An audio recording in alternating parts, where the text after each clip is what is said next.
வணக்கம் வாங்க இன்னைக்கு நம்ம ஒரு சாட் ஐட்டம் பார்க்க போறோம் பேல் பூரி சாயந்திர நேரத்துல நமக்கு சாப்பிடுறதுக்கு ரொம்பவே ஒரு சூப்பரான ரெசிபிங்க இப்போ அதை நம்ம வீட்லயே எப்படி செய்யறதுன்னு பார்க்கலாம் அதுக்கு முதல்ல ரெண்டு சட்னி செய்யணும் புளி சட்னி பச்சை சட்னி ஃபர்ஸ்ட் நம்ம புளி சட்னி செஞ்சிரலாம்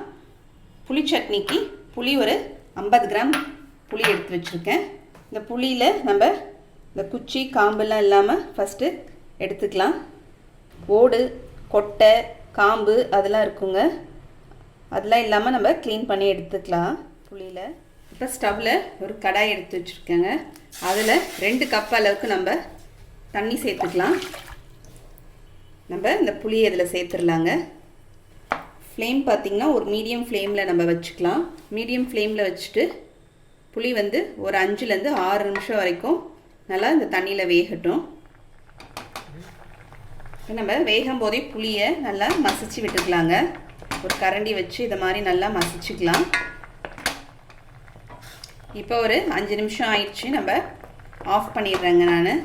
வடிகட்டி எடுத்து வச்சுருக்கிறேன் இப்போ இதில் நம்ம வேக வச்சு அந்த புளி தண்ணியை சேர்த்துடலாங்க நமக்கு முதல்ல சூடாக இருக்கும்போது கரண்டி வச்சு நல்லா மசிச்சு விட்டுறலாங்க இப்போ ஆறினதுக்கப்புறம் நம்ம கையாலேயே நம்ம குழம்புக்கெலாம் நம்ம புளி நல்லா கரைச்சி விடுற மாதிரி நல்லா பிசைஞ்சு கரைச்சிக்கலாம் கொஞ்சமாக ஒரு 1/4 கிளாஸ் அளவுக்கு தண்ணி சேர்த்துக்கிறேங்க இப்போ நம்ம ஸ்டவ்வில் திரும்பியும் கடாயை எடுத்து வச்சுருக்கோங்க நம்ம வடிகட்டி எடுத்து வச்சுருக்கிற புளி தண்ணியை இதில் சேர்த்துடலாம் ஒரு 100 கிராம் அளவுக்கு வெல்லம் சேர்த்துக்கலாங்க வெல்லம் கரைஞ்சி ஒரு கொதிக்கட்டும் ஒரு கொதி வரட்டும் ஒரு 1/4 ஸ்பூன் அளவுக்கு உப்பு சேர்த்துக்கலாம் 1/2 ஸ்பூன் அளவுக்கு ஜீரகத்தூள் சேர்த்துக்கலாம் 1 ஸ்பூன் அளவுக்கு காஷ்மீரி மிளகாத்தூள் சேர்த்துக்கலாங்க 1/2 ஸ்பூன் அளவுக்கு சுக்குத்தூள் போட்டு சேர்த்துக்கலாம் சுக்குத்தூள் இல்லைன்னா அதுக்கு பதில் துருவின இஞ்சி வந்து சேர்த்துக்கலாங்க நம்ம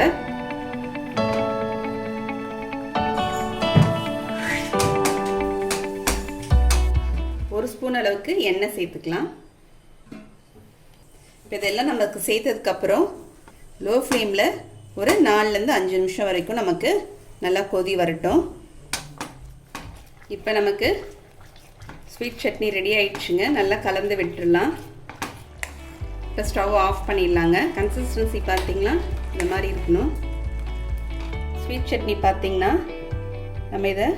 ஸ்டோர் பண்ணி ஃப்ரிட்ஜில் வச்சுக்கலாங்க வீணாக போகாது பானி பூரிக்கு தயிர் பூரிக்கு பேல் பூரிக்கெலாம் நம்ம யூஸ் பண்ணிக்கலாம் இப்போ நம்ம க்ரீன் சட்னி அரைச்சிடலாங்க அதுக்கு ஒரு கைப்பிடி அளவுக்கு நல்லா கொத்தமல்லி தழை எடுத்துக்கலாம் கொத்தமல்லி தலையில் இந்த காம்பு பொடிசாக இருக்கிற மெலிசாக இருக்கிற காம்பெல்லாம் சேர்த்துக்கலாங்க நல்லா வாசனையாக இருக்கும் ஒரு 1/2 கைப்பிடி அளவுக்கு புதினா தழை ஒரு 2 பச்சை மிளகா 3 பல் பூண்டு ஒரு துண்டு இஞ்சி 1/2 ஸ்பூன் ஜீரகத்தூளுங்க 1 ஸ்பூன் சாட் மசாலா இது இருந்தால் போடலாம் இல்லைனாலும் பரவாயில்லங்க இது ஆப்ஷனல் தான்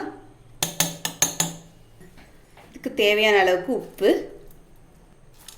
1 ஸ்பூன் அளவுக்கு பொட்டுக்கடலை சேர்த்துக்கலாங்க 1/2 மூடி எலுமிச்சப்பழ ஜூஸ் சேர்த்துக்கலாம் எலுமிச்சப்பழ சாறு சேர்க்கறதுனால நமக்கு அந்த பச்சை கலர் அப்படியே இருக்கும்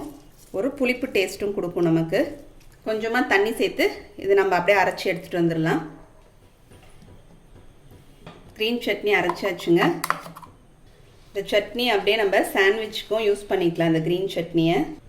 இப்போ நமக்கு 2 சட்னி ரெடி ஆயிடுச்சுங்க புளி சட்னி பச்சை சட்னி ரெண்டுமே ரெடி ஆயிடுச்சு நம்ம பேல் பூரி மிக்ஸ் பண்ணிடலாங்க இப்போ பொரி மிக்ஸ் பண்ணிடலாங்க ஒரு பவுலில் 2 கப் பொரியை சேர்த்துக்கலாம் 1/2 கப் மிக்சர் சேர்த்துக்கலாங்க 1/4 கப் வறுத்த வேர்க்கடலை சேர்த்துக்கலாம் ஒரு உருளைக்கிழங்கு வேக வச்சு பொடிசாக கட் பண்ணி எடுத்து வச்சுருக்கேங்க அதையும் சேர்த்துடலாம் கொஞ்சமாக பொடிசாக கட் பண்ண கொத்தமல்லி தழை ஒரு பொடிசாக கட் பண்ண 1/2 வெங்காயம் தக்காளி பழம் ஒரு 1/2 தக்காளி பழம் பொடிசாக கட் பண்ணினதுங்க சாட் மசாலா 1 ஸ்பூன் கொஞ்சமாக உப்பு சேர்த்துக்கலாங்க, 1/4 ஸ்பூன் அளவுக்கு. 1/2 ஸ்பூன் மிளகாத்தூள், நம்ம அரைச்சி வச்சுருக்க பச்சை சட்னிலேருந்து ஒரு 3 ஸ்பூன் அளவுக்கு போட்டுக்கிறேங்க இந்த ஸ்பூனால். அதே மாதிரி நம்ம அரைச்சி வச்சுருக்க புளி சட்னிலேருந்து ஒரு 4 ஸ்பூன் போட்டுக்கிறேன்.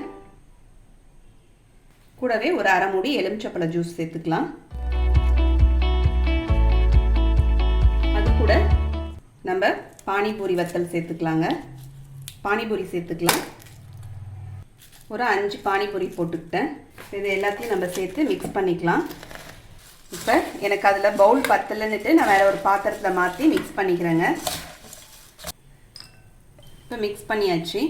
இப்போ நம்ம இதில் சர்விங் பவுலில் மாற்றிடலாம். நம்ம சாப்பிட்றதுக்கு முன்னாடி ஓம் பொடி மேலே தூவி பரிமாறிடலாங்க.